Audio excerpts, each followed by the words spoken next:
What's good? What's good, everybody? Welcome back to another episode of The Urban Platform Speaks. This is a Money Monday edition. I'm your host, Mike, with my co-host, Lisa. And we are here today to talk to you about the pros and cons of lending money to friends and family, and how to what's the best way to say no. In some cases when you need to say no. So let's get right to it.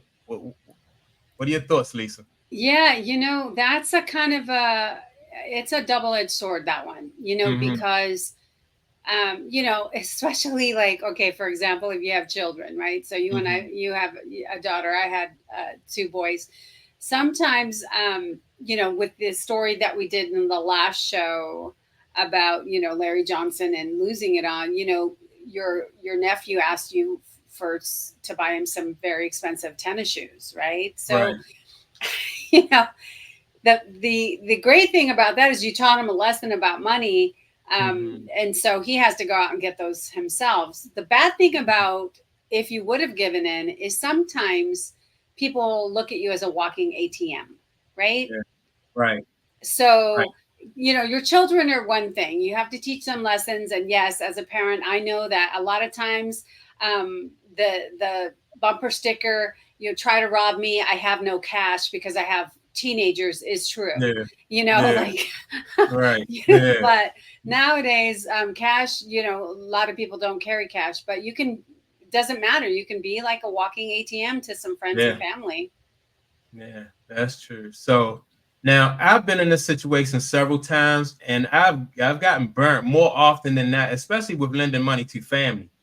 Wow. So I found that one way, like, all right, so somebody said to like only lend as much as, because expect not to get it back, number one.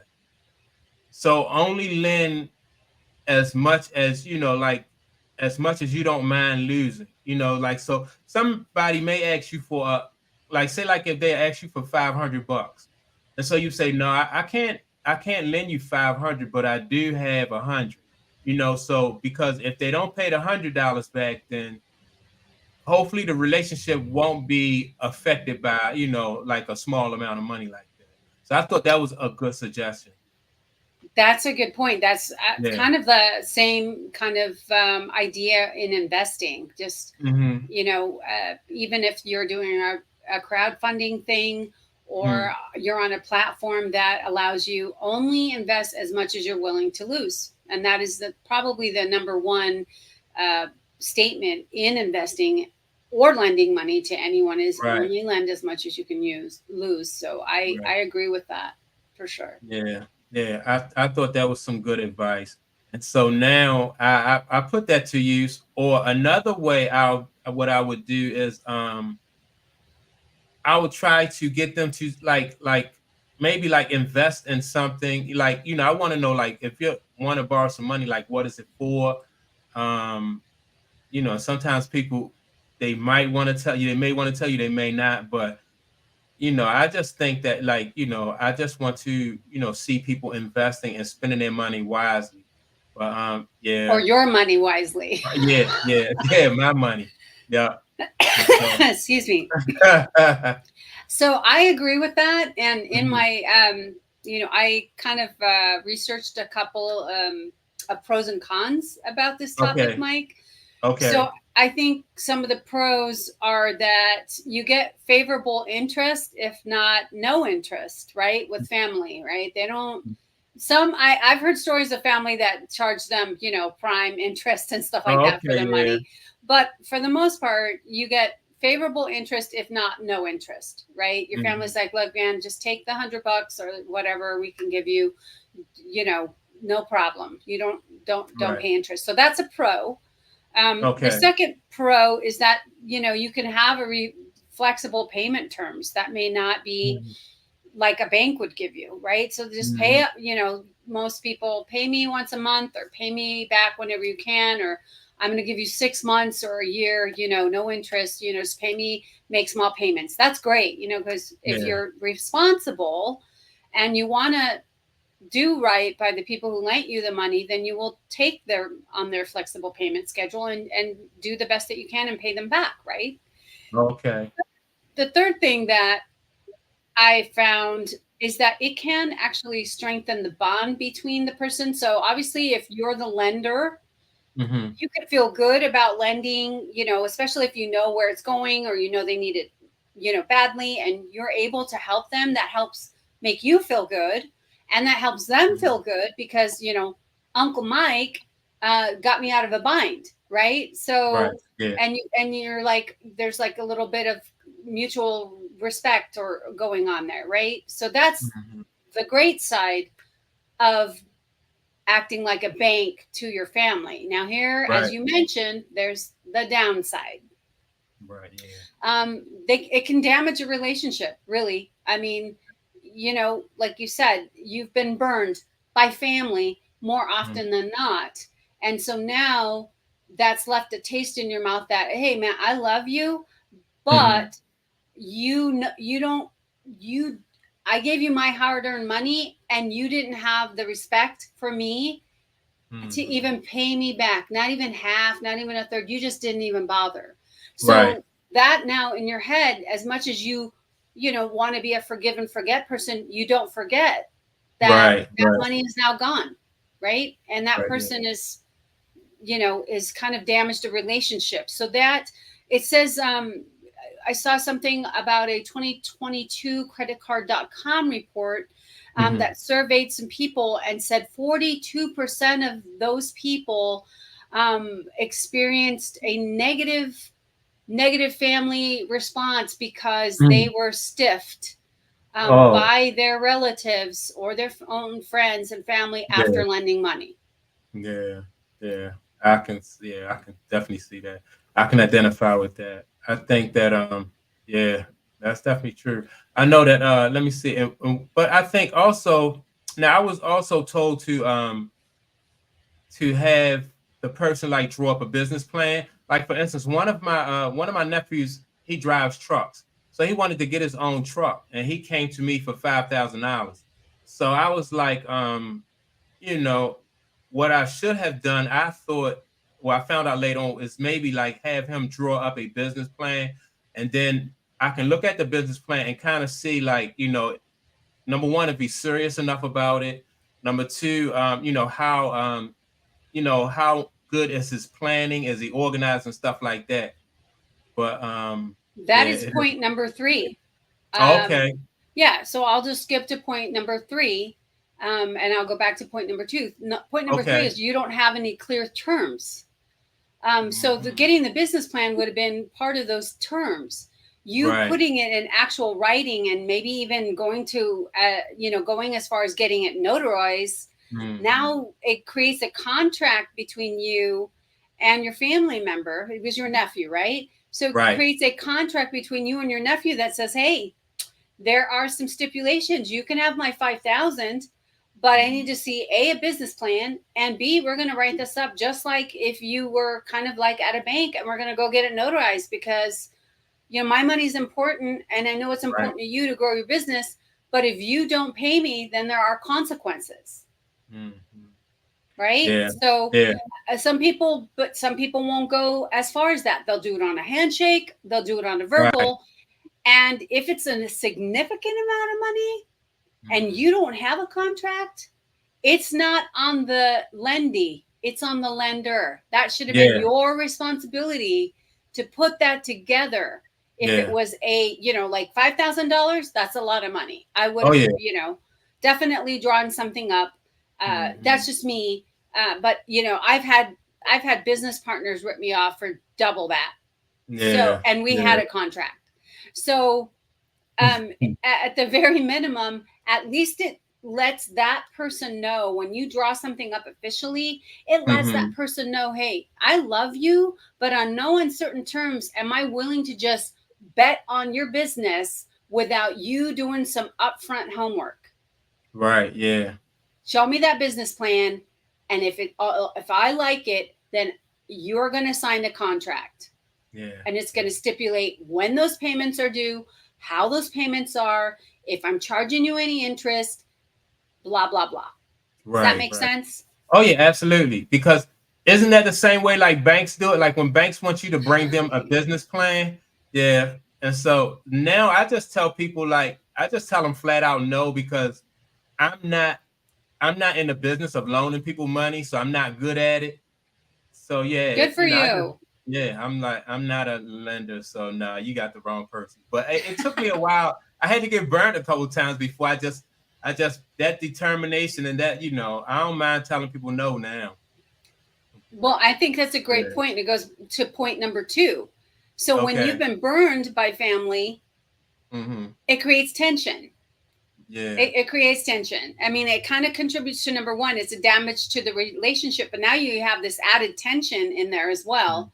Even if you are the forgiving type, now you're like, oh man, Bob's coming over. I hope he doesn't ask me for money. So now you're kind of getting like, you want to distance yourself away Yeah. from Bob, because the first thing out of Bob's mouth is, hey dude, how's it going? Do you have any money? I need $500 or I need $1,000. Yeah. And you're like, oh my God, it creates a little bit of Yeah. awkwardness. And Right. Right. now you're avoiding, Yeah. you're avoiding the person that you used to hang out with or was a great part of your family because you've been burned so many times by them, or they only see you as a walking cash cow. Right. Yeah. Yeah. So yeah, that's a good one also. Absolutely, that's a very good one. Yep. But I yeah, I like I I said, I had. recently was in a position where I had to borrow money from a relative. I have never in my Mhm, 50 some odd years borrowed money from mhm, any relative, any mhm. friend, nothing. Because I Yeah. know even in the business world, when I got, ripped off, and even as a youth, I got ripped off in Mhm, business. Even when I was smart enough to draw something up on a binder full of paper, mhm. I still got ripped off. So Yeah. I never wanted anyone to go, oh gosh, I immediately paid that money back Mhm. as quickly as I could, and I gave them interest. Okay. And Yeah. even though it was family, I didn't want them to have any doubt of my capability of being able Mhm, to repay that and being grateful that they were mhm. able to get me. And yes, even some financial people and business people have, hiccups where they need some cash flow. Absolutely. I Yeah.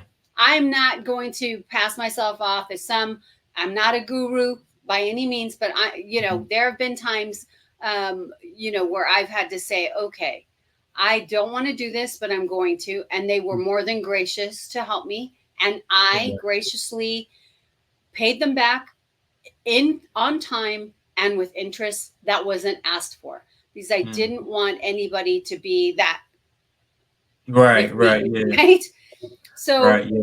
yeah, if you don't have clear terms, if you do it on a handshake, if you know the person's not reliable, I think the best thing, like you said, Mike, is to just say no. Mhm. Yeah.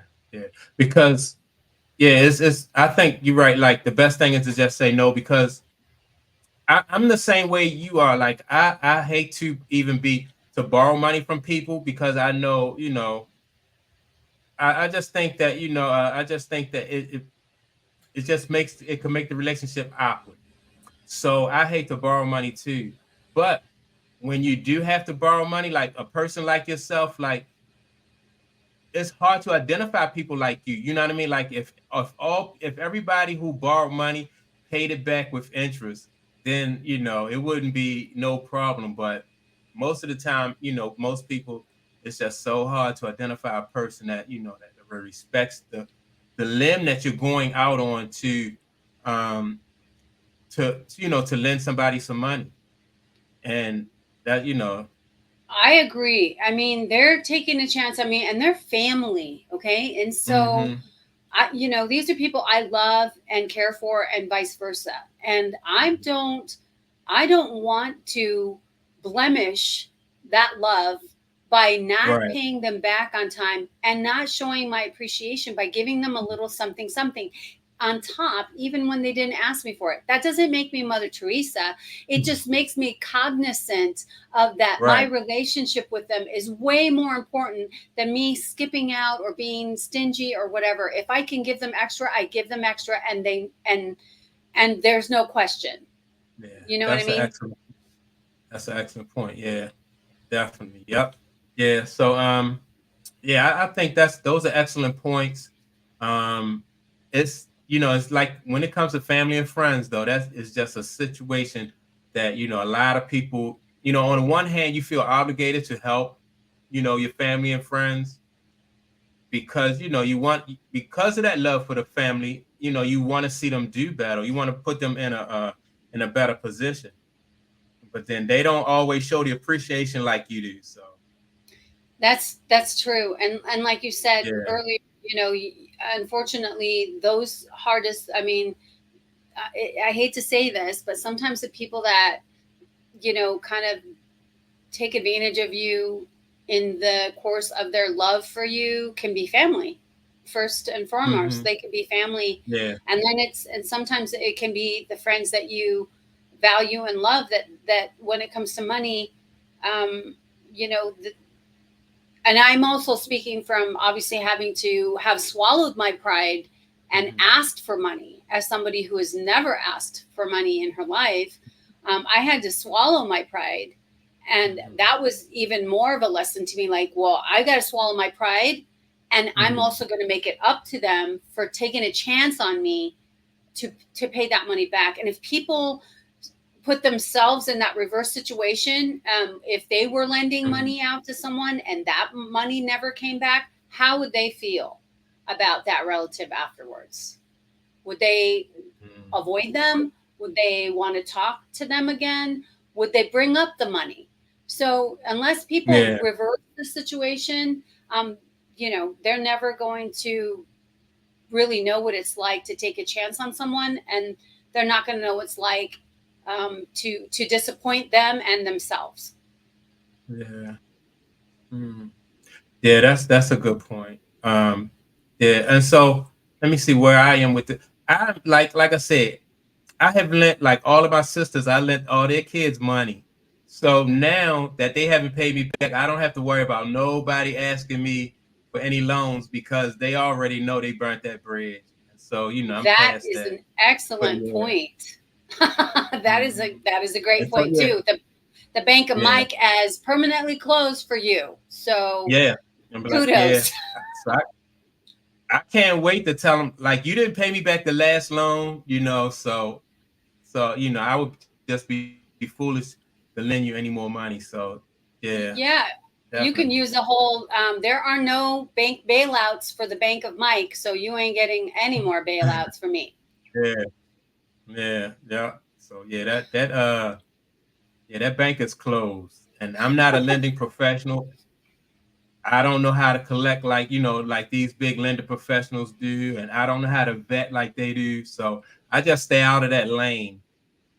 And when I started my business, any business that I started, I never borrowed money from anybody. Fortunately, I didn't have to. Um, I know one time I had to borrow a couple $1,000s from my mother to make payroll when I had employees. And like I was just like you, I paid that money back immediately and I paid it back with interest. But everybody, like you said, everybody don't operate that way. And so, I had an interesting situation, and this will be my end story, with my in-laws when we moved into our house here in mhm. when I was in Idaho, and we moved into our house for a gift to my husband and I, and for our kids. They gave us, they gave us $5,000 to buy, because the house didn't necessarily come with a washer and dryer and things of that Okay. nature. So it was brand new house, but obviously, we, we bought, we had to buy a washer and dryer and things of that nature. I think even the Okay. refrigerator, we upgraded the refrigerator, and so they gave us $5,000. That was their Okay. homecoming gift to us, Okay. and I was not happy with that. I did Oh. not want them to feel like it was a gift, but here's how I worked. Mhm. I was in a position where I was able to put half of that money back into their accounts without them knowing. Oh, okay. So I actually gave them, half of that money back, and as Mhm. a surprise. Oh, And okay. I told my husband I was going to do it, and he was shocked and he was happy, But I just wanted them to know how much I appreciated the fact that they did that for us. But I wanted them to have half the money back because we didn't necessarily need all of it. And I just, there was something in me that said, that was really generous of them. But I think I can do one better and give them half of it back. Okay, so I did. They were a little surprised. They were happy, and they kind of questioned, like, why would you do that? And I'm like, because I gave them my reason. So yeah, okay. But, that's what I did. And I don't think everybody can do that. They'll just take the 5K. But I just wanted them to know that was my way of kind of thanking them for their generosity. Right. Yeah, I think that was pretty cool. Yeah. Yep. Like you said, most people would have took the money and yeah, thanks, and went to the store and got everything they needed for their house. But yeah. So most people not like that. So all right. So our ending message, our ending comment is to my opinion is I allow people to burn that bridge. I'm not going to burn that bridge. So like I said, I'll lend a small amount of money that I'm fine with losing. And I just look at it like it's never going to come back. And that way, I still have relationships with those family members, but I learned the hard way. Whatever I can afford to lose, then I'll be like, all right, you can have that. But yeah, I won't go any further than that. No further than what I'm comfortable with. Good for you. Yeah. Yep. So like and subscribe, people. Like and subscribe to our absolutely like and subscribe. Yeah. And also go to Kaboom. I'm sorry, I always say Kaboom. Kaboom, myspreadshop.com and pick up the merch. The merch, I'm telling you, this merch is fire. You're definitely gonna like it. Thank you. Yeah. Make sure to like and subscribe. We are growing. I'm getting pretty close to 9,000 subscribers. So, yes, it's super cool. I am so thank you guys out there for watching, even if it's just one video. We are going to be working on some more shorts of some of these. So chopping, if you don't have 30 minutes or 20 minutes to watch our episodes, we're going to be working on chopping them down. But please like, subscribe, tell your friends. We're, grassroots, homegrown. You don't see any Nike sponsorships here. We're just two people trying to give some good information out. Yep, absolutely. Yep, great point. So, and with that being said, like Lisa said, like and subscribe, and we will see you all on the next episode. Peace.